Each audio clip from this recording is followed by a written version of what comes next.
আসসালামু আলাইকুম ওয়ারাহমাতুল্লাহ। আমাদের এই ক্ষণস্থায়ী জীবনের প্রতিটি মুহূর্তের পুঙ্খানুপুঙ্খ হিসাব দিতে হবে কিয়ামতের সেই কঠিন ময়দানে, যেদিন সূর্য মাথার একেবারে কাছে চলে আসবে। প্রচণ্ড উত্তাপে মানুষ নিজের ঘামের মাঝে হাবুডুবু খাবে। সেই ভয়ঙ্কর দিনে কেউ কারো উপকারে আসবে না। পিতা তার সন্তানকে চিনবে না, সন্তান পিতাকে দেখে ভয়ে পালিয়ে যাবে। সেই কঠিন সময়ে যখন বিচারের পাল্লা স্থাপন করা হবে, তখন সর্বপ্রথম কোন আমলের হিসাব নেওয়া হবে?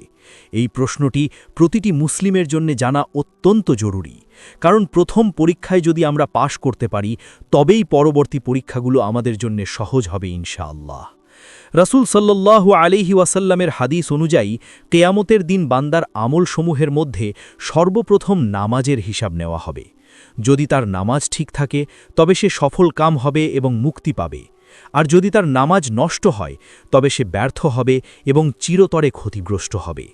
একবার ভেবে দেখুন, আমরা দুনিয়ার জীবনের নানা ব্যস্ততা, চাকরি, ব্যবসা বা পড়ালেখার অজুহাতে কত সহজেই নামাজ ছেড়ে দিই। অথচ হাসরের ময়দানে আমাদের ধন সম্পদ, ব্যাংক ব্যালেন্স, ক্ষমতা বা সামাজিক মর্যাদার কোনো হিসাব প্রথমেই নেওয়া হবে না। প্রথমেই দেখা হবে আপনি আপনার প্রভুর সামনে দিনে 5 বার মাথা নত করেছিলেন কিনা। রাসূল সাল্লাল্লাহু আলাইহি ওয়াসাল্লামের হাদিস অনুযায়ী আরও জানা যায়, যদি কোনো ব্যক্তির ফরজ নামাজে কোনো ঘাটতি থাকে, তখন মহান আল্লাহ ফেরেশতাদের বলবেন, দেখো আমার বান্দার কোনো নফল নামাজ আছে কিনা। যদি নফল নামাজ থাকে, তবে সেই নফল দিয়ে ফরজ নামাজের ঘাটতি পূরণ করে দেওয়া হবে। এরপর অন্যান্য সমস্ত আমলের হিসাবও ঠিক একইভাবে নেওয়া হবে। সুবহানাল্লাহ, মহান আল্লাহ তার বান্দাকে ক্ষমা করার জন্যে কতই না সুযোগ রেখেছেন। কিন্তু যার হিসাবের খাতায় দুনিয়াতে পড়া কোনো নামাজই নেই, তার অবস্থা কতটা ভয়াবহ হবে তা কি আমরা কখনো ভেবে দেখেছি? নামাজ হলো একজন মুমিন এবং একজন কাফিরের মাঝের সবচেয়ে বড় পার্থক্যকারী। একজন মুমিন যখন একনিষ্ঠ চিত্তে আল্লাহর সামনে দাঁড়ায়, তখন তার অন্তরের সমস্ত অহংকার ধূলিসাৎ হয়ে যায়।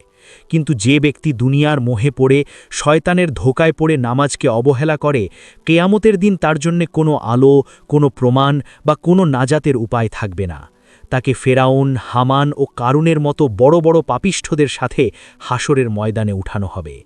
আল্লাহর হকের বিষয়ে যেমন সর্বপ্রথম নামাজের হিসাব হবে, ঠিক তেমনি বান্দার হকের মধ্যে সর্বপ্রথম রক্তের বা হত্যার হিসাব নেওয়া হবে।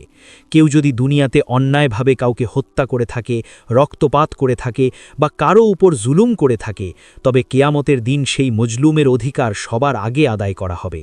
তাই আমাদের শুধু আল্লাহর ইবাদত করলেই চলবে না, বরং মানুষের অধিকারের বিষয়েও অত্যন্ত সতর্ক থাকতে হবে।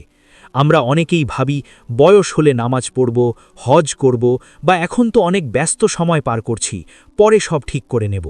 কিন্তু মৃত্যু ঠিক কোন দিন, কোন মুহূর্তে আমাদের দরজায় কড়া নাড়বে, তা কি আমরা কেউ জানি? যে ব্যক্তি নামাজ ছাড়া, আল্লাহর ইবাদত ছাড়া অন্ধকার কবরে প্রবেশ করবে, তার জন্যে প্রথম মঞ্জিল থেকেই ভয়াবহ আযাব শুরু হয়ে যাবে। তাই আসুন আজ থেকেই আমরা নামাজকে আমাদের জীবনের সবচেয়ে গুরুত্বপূর্ণ কাজ হিসেবে গ্রহণ করি। সব কাজ ফেলে আগে নামাজের ওয়াক্ত হলে মসজিদে ছুটে যাই। আমাদের পরিবার, সন্তান, সন্ততি সবাইকে নামাজের জন্য তাকিদ দিই। মহান আল্লাহর কাছে আমরা সব সময় অন্তর থেকে এই দোয়া করব, রব্বি জাআলনি মুকিমাস সালাতি ওয়া মিন যুররিয়্যাতি রব্বানা ওয়া তাকাব্বাল দুআই। মহান আল্লাহ আমাদের সবাইকে প্রতিদিন 5 ওয়াক্ত নামাজ জামাতের সাথে আদায় করার তৌফিক দান করুন এবং কিয়ামতের কঠিন দিনে প্রথম হিসাবেই সফল হওয়ার সৌভাগ্য দান করুন। ইনশাআল্লাহ আমরা আমাদের আমলগুলোকে সুন্দরভাবে সাজিয়ে আল্লাহর সামনে উপস্থিত হতে পারব এবং জান্নাতের মেহমান হতে পারব। আসসালামু আলাইকুম ওয়া রাহমাতুল্লাহ।